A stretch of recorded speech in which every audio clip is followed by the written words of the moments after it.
Hey folks, David Stewart here. Let's talk a little bit about asset bubbles and retro games.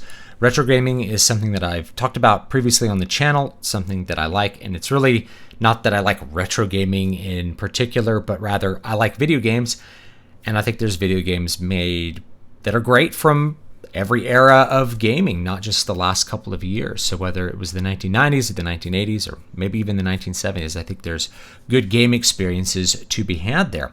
But the sort of bubble that's been blowing up in retro games has been concerning for a lot of people who are into playing retro games on original hardware, because it's been a little bit shady, and it has seemed rather artificial and driven by a speculator's market. So it's been a speculative bubble. Now, I'm going to point you to a video by Carl Jobst. His channel usually does speedrunning kind of analysis, and it's a channel that I like for that reason. But this is a great expose on the retro gaming bubble and some of the parties involved that may have been manipulating this market to inflate it for whatever their own motives happen to be, their own sort of profit motives. And for those of us who've maybe been involved in other collectibles, whether it's like Magic the Gathering or it's been comic books or even coins, this sort of speculative bubble with a kind of collectible asset is nothing new. So there was a boom and bust with coins in the 1980s. There was also this big boom and bust with comic books in the 1990s, if you guys remember that. People were buying old issues of comic books for really outrageous sums of money, usually very specific ones like, you know, The Amazing Fantasy, where you have an introduction to Spider-Man, for example. And that kind of created this belief that all old comics were worth money. And so people were like, I'm going to get my long box out, and I'm going to be able to pay for my kids' tuition by buying collectible comic books now and selling them in the future. And that in turn changed the way the comic book publishers treated their books. They started creating things like variant covers to make collectors buy multiple copies of the same book. And I think it was one of the contributing factors to the collapse of the comic book industry that happened at the end of the 90s and going into the 2000s, from which it still hasn't really recovered. It certainly is just a tiny fraction of the impact in sales that the industry had at the end of the 1980s. So anyway, you have that. If that's nothing new, we've had the same thing with maybe Magic cards and things like that at different times, where the value seems to puff up and then collapse once reality comes home, and then people realize there's actually not some kind of special demand for their old comic books or whatever. Then the prices come back down and to be more stable. In the case of retro games, you have these graded new in-box games sort of pushing the price up for the whole market. It sends a signal that, retro games are valuable, so people start raising the prices. If they're trying to sell them, if they are looking to buy, they start being willing to pay more money for them because they think that they'll continue to be worth more money in the long run. Now, I'm going to give you guys an example here to really dig into a couple things that I want to talk about. So the first one is retro gaming with original games. So here's a copy of one of my favorite Castlevania games, Castlevania Bloodlines, for the Sega Genesis or Sega Mega Drive. And this game, came out in the 1990s for like $60. I have a mutual on Twitter who bought it, and he lives in Japan. He bought a cartridge for, I think, about 12,000 yen, which is about $125. And figured out the calculations, and if you take inflation into account, this cartridge was selling for the same amount in 2020 or 2021 as it was selling for back when it was released in like 1995 or 1996. In other words, it's just, even, with kind of interest in retro gaming, it's really just held its value with inflation. It hasn't actually gone up in price. Now, I bring that up in yen because this bubble isn't really happening in Japan, because retro gaming continues to be just a thing that people do. We want to play the game on original hardware. So you can play this game on an emulator, and you probably get the ROM for zero money. I'm not gonna give you instructions for how to do that on YouTube, but you could probably do that. And why do I have a cartridge of it? Well, it's because I like to play the games on original hardware. So people who are into retro gaming aren't into, for the most part, taking a gem mint copy of a game new in box, and putting it on their shelf in the little protective plastic holder and going, okay, now I have collected the game and that's what I'm into. No, they're into buying it and putting it in their Genesis and playing it. In fact, if we look at the cartridge, like there's some damage to the label, and then there's like I probably took that sticker off at one point. I usually leave the stickers on, but anyway, so I bought this used probably for like $20 or something, and it had some damage, but I didn't care about that because I wanted to play the game. And so most retro gamers that I know of, retro gamers, people who are into playing games on original hardware, we just want to play the game on the original hardware. It's a thing to enjoy and play. It's like a book. The book is to be read, the game is to be played. It's not just to sit on your shelf as part of the collection. Now, getting into collecting and enjoying finding lots of different games for an old system, that can be an enjoyable hobby on its own. But when the prices are going up, all of a sudden it's not this kind of niche thing where like I'm finding old obscure games and playing them. It starts to become this thing where people are thinking that they're going to buy it and then sell it for more later, and that's when you know that you are getting a speculative bubble. Here's another favorite Super Nintendo game that I bought after the era of Super Nintendo. It says here, video game guaranteed, $24.98, $529.02. I bought this at Captain Nemo Comics, I think, in San Luis Obispo, California, for $25. And I was like, man, is it worth $25? I really liked playing this game in the 90s, but I never owned it, so I bought it because I love it, and I wanted to play it, and I've had a great time playing it ever since on my Super Nintendo. I didn't buy this just to collect it or like put it on my shelf and have it, but to have it in order to play it. Let's see if I have some other ones here. Here's Castlevania. At some point I bought that for $10 because my mom wouldn't buy this game for me. I had to play it at my friend's house originally. Although I did end up with like Castlevania 3, Castlevania 4. Castlevania 2 I apparently bought for $5, right?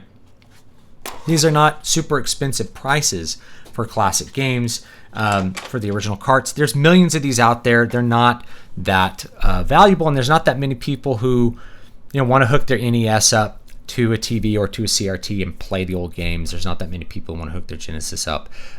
It's really kind of a hobby that is about how the original hardware is special. Now, why would I want to play Castlevania on original hardware? Well, I want to play it on the Genesis controller, which I like, but also there's no emulator that properly emulates the sound of the Genesis. The Genesis has a special sound.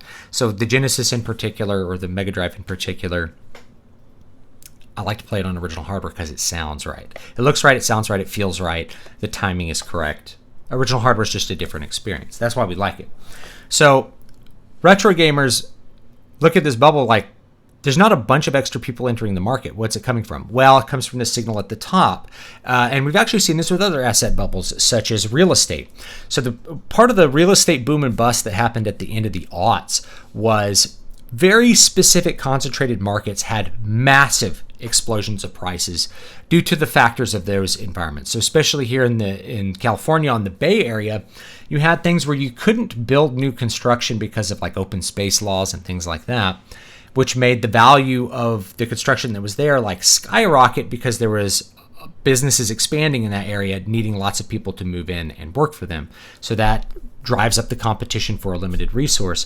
But then that sends a signal out. So like all of a sudden, the next city over in Stockton, the prices start to skyrocket. In Modesto, the prices start to go up. In Fresno, the prices start to go up. In Bakersfield, the prices start to go up because the prices in LA are going up.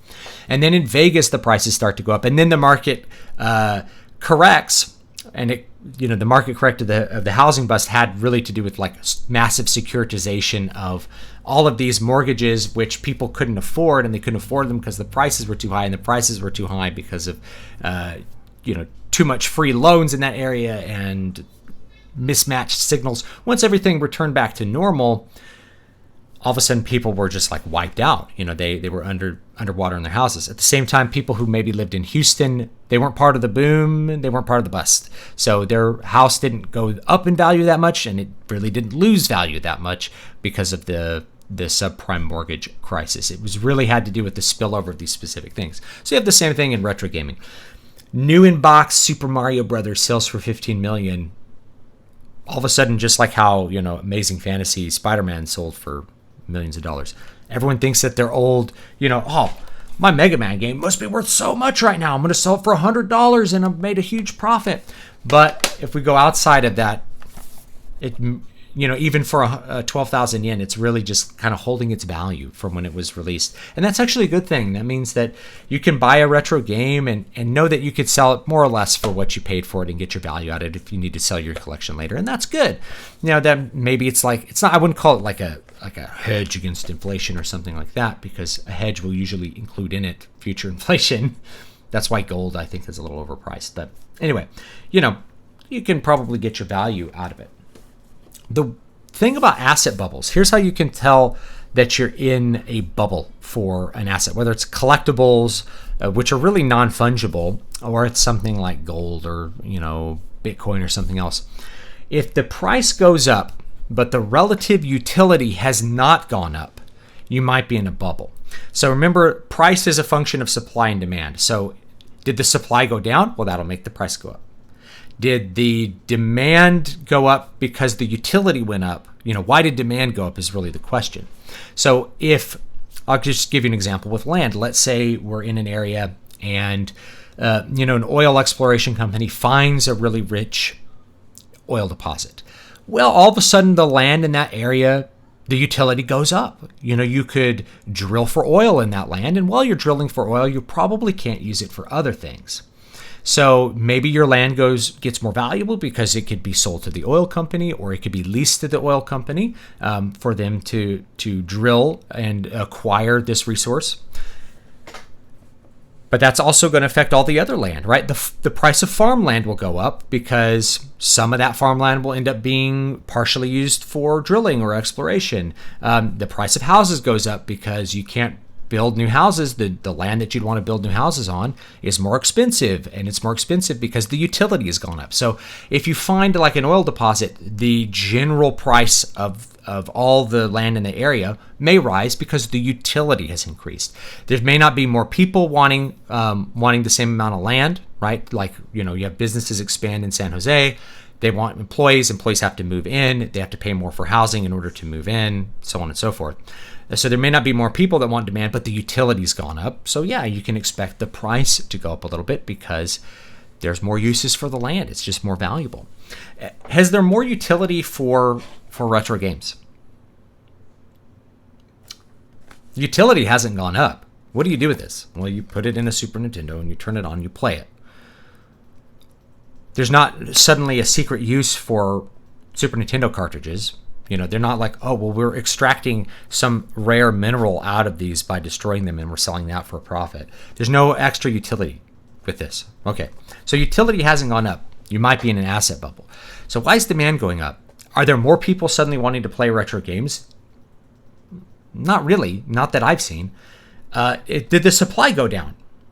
No, they're not destroying retro games. Retro games are not being blown up. Now the supply is steadily decreasing because the chips break down, your original hardware breaks down, these get lost, accidentally destroyed. So the supply does steadily go down, but it hasn't just like plummeted. That's how you would see the prices skyrocket, is like all of a sudden everybody's Nintendo games exploded, right? Then yeah, the price would go up. But no, we're not really having a really strong decrease in supply. So what is it? Well, you're in an asset bubble at that point. A speculative bubble exists when people are buying something not to enjoy it, not to play it, but because they believe they can sell it later for a profit. Okay, so they're buying the games for $1 million for these like Gem Mint 9.8 graded games. I don't know how you grade a game that's still in the box like that, but anyway, the packaging, they're saying it's 9.8 or something. You're buying that for $1 million, hoping to auction it off later for $3 million. Meanwhile, like a real collector would never pay that amount of money. So the people who actually like retro games are not in any way involved in this kind of speculative bubble. But you've seen it in lots of other things before. People buy comic books thinking they can turn them around and sell them later. People buy magic cards thinking they can turn them around and sell them later. And actually, if you look at the price of magic cards, you'll see that the most expensive magic cards are always going to be the Power 9. Those cards from, say, Alpha, like the Black Lotus, because they can be played in a very specific kind of play, the original, Type 1 play, and they will increase the power of any deck that you use them in, especially Black Lotus. So Black Lotus has always been a ton of money, like for 20 years at this point, because it has utility. Because people want to have the Black Lotus so they can play with the Black Lotus in like a tournament condition or something like that. And if you look at just sort of not even graded Black Lotuses, but Black Lotuses for play, the value hasn't like exploded to like $20 million or something. It's been thousands of dollars for Black Lotuses, but they haven't gone crazy. And in fact, most of the value of the cards, like the reserve list in Magic, has nothing to do with like rarity or collectible rarity, but the utility of the card when you're playing the game. So that's an example how a card could increase in value simply because its utility goes up. It's more useful for play. Whereas, if you just saw very specific super rare cards going up in value, it might just be a speculative bubble.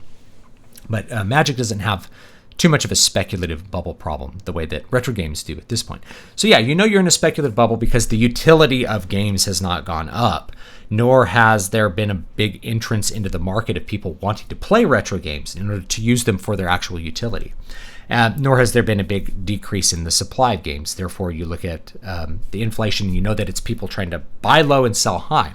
Problem with asset bubbles, just in general, is that it's very hard to be on the right side of them because you don't know the future, and chances are you're not the person with the big resources to manipulate the market. So you're not a person who can, say, pump up the price of an asset by buying it with one hand and selling it to the other hand. So that's something that apparently has happened a lot with, say, comic books. Is you take a comic book out of the vault, you put it up for auction, you buy it secretly through someone else, and then put it back in the vault and bring it back out a few years later and up the price to try to establish a price over time for this non-fungible asset here. And that's going to try to drive up the price, and then eventually you will sell it for millions of dollars, basically having convinced whoever's buying it, who are speculative investors, that that's what it's worth, that it'll be worth even more in the future. And you can see when speculative bubbles pop, like there was a big decrease there's been several Bitcoin pops, but there was a big decrease in Bitcoin a couple months ago where it lost, half of its value, like within a couple of days. Well, what was that? Well, that was people who were kind of in on the game going, okay, I would pump this bubble up as big as we can pump it. They started selling off, and there was people willing to buy all the way from like 50K down to like 20K. They were willing to buy all the way down, and there was people willing to sell all the way down. So that's where you have a speculative. People were buying all the way down because they're like, we think it'll go back. We think it'll go back to 50K. We think it'll go to 100K. We think it'll go to 1 million. So everybody tries to get in on the speculative game, but the people who are kind of in the know on it, they're the ones who end up exiting before all that happens. And chances are the people who are really speculating heavily on Bitcoin probably sold it well before that big kind of volatile explosion, because they probably didn't know the future either. They're like, okay, Bitcoin's 10K and I bought these Bitcoins for like $100 a piece. I think it's time to get out of the market, right? And you can do this with anything. I've seen people post like, if only I wanted to buy a Bitcoin for $1,000 at this point. It's like you can't see the future. You could have bought women.com stock in 2000, and I bought $1,000 of women.com stock, and then I lost $1,000 because you speculated in the wrong direction. So speculative bubbles are very dangerous for investors to get in, but a lot of people basically get smoked by them because they get sold this idea that the asset's just going to keep going up and up and up. It happened with housing. People were buying all kinds of mortgage-backed securities, and then those securities all defaulted because of the way that they were organized. Basically, you made securities of securities. You had low-rated mortgages mixed in with high-rated ones to try to up the return, and you didn't expect them all to default and completely wipe out the value of the security. You have things like that. People buying collectible securities. I've seen ads for them on Twitter and other places. Buy into this art security. So basically you buy into a fund that buys a bunch of art, hoping to sell it for more money later, and then you get a piece of that profit. So you can buy a piece of the security for $100 rather than $1 million for a piece of art. And they bought lots of art, and eventually they hope that they're going to make a profit on that art. But if the bottom falls out of the art market, and I've seen some of the art they're buying, it's garbage. There's no utility for the art. You look at it, you're like, this looks like a child threw feces at a painting, and instead of a child, it's a 35-year-old man who threw feces at a canvas and called it art. I mean, this art's really bad. Most modern art it's like insultingly bad. There's no utility to it. It's not beautiful to look at. It doesn't say anything special. So there's no utility to it. Why is it so expensive? It's expensive because people are speculating that it's going to go up in price. And when the bottom falls out of it, well, they're the people who are going to eat it. And it's the people who have kind of carefully manipulated this collectible market. They're the ones who are going to walk away with all the money. So anyway, that's a long video on speculative bubbles and retro gaming. In the meantime, you can wait for the bubble to pop, and keep in mind you can always play things on emulators. Something like Super Mario Brothers is more available now than ever. You can play it on your Nintendo Switch. You can play it on like a Wii U. You can probably play it for free on an emulator. It's available to buy if you want to play it. So there's no reason that would be expensive, simply because some gem mint version of sealed Super Mario Brothers is expensive. These retro games are eminently playable for very low cost. They're very accessible for lots of people. You can buy the Sega Genesis Classics collection on Steam or on PlayStation or something and have access to all these retro games for a very reasonable price. It's just not original hardware, and it's still a really good experience. So my recommendation is, if you're interested in playing retro games, pursue those other options, and then when the price comes back down, then you can start getting into original hardware if you want to get into the original hardware market. It's not for everyone, okay? It's for people who really like to play those things on the original hardware and are willing to pay a little bit of a premium to do it. But we don't want to pay hundreds of dollars to have a cart of a game that you could play it on an Evercart even. You could just put ROMs on an Evercart and play on your original SNES hardware if you want to, something like that. So anyway, thanks so much, guys. Leave me your thoughts down below, and I will see you all next time.